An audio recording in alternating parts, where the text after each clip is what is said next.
Matthew Clarke, the president of the Hong Kong Australian Business Association, here with us tonight. Matthew, how is trade and investment between Hong Kong and Australia going at the moment, would you say?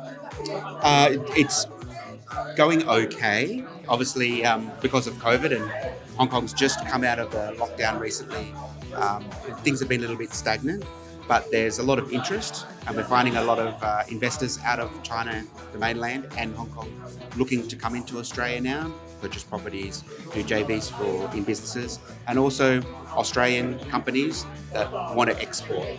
So when I export what exactly are we looking at? I deal with a lot of food and beverage companies. Okay. So generally shelf-stable products, and some fresh products as well. So produce, again, during COVID, as in Australia, lockdown, freight can't get out, it's very difficult.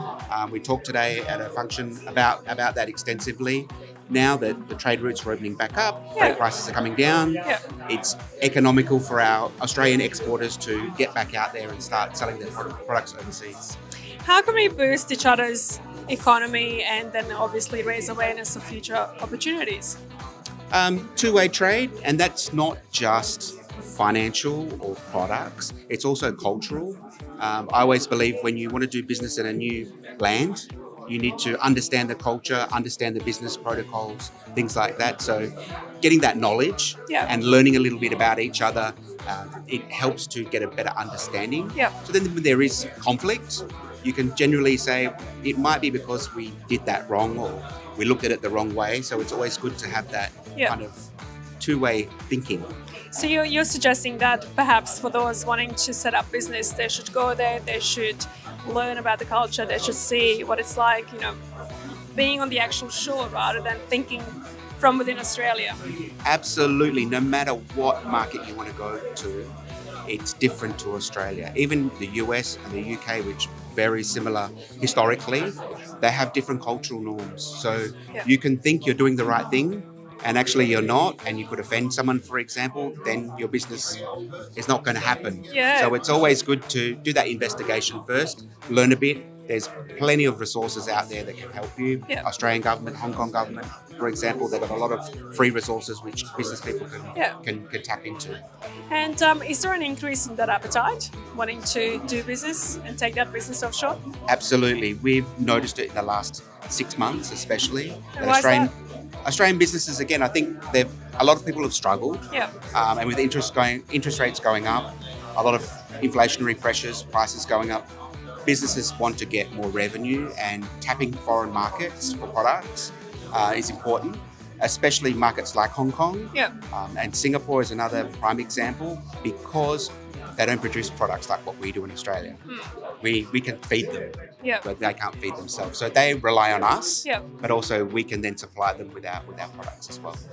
Just very lastly, what do we expect for the next 5 years for that economy to further grow?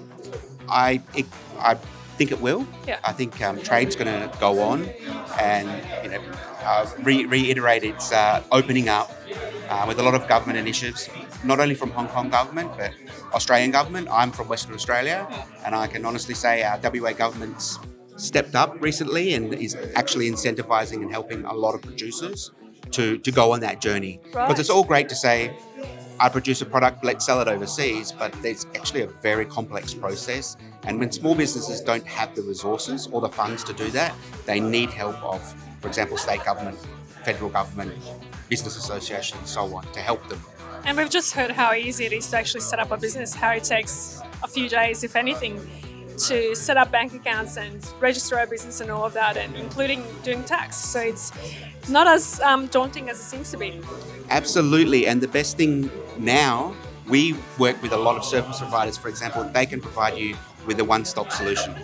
So you deal with one company, you pay one fee, they do everything in terms of accounting, bank accounts, taxation, regulatory requirements as well. So you need things like permits and that. They can actually do everything for you, completely digitized. So you don't have to worry about filling out forms, posting it, the delays that cost money as well. It can be done very simply now.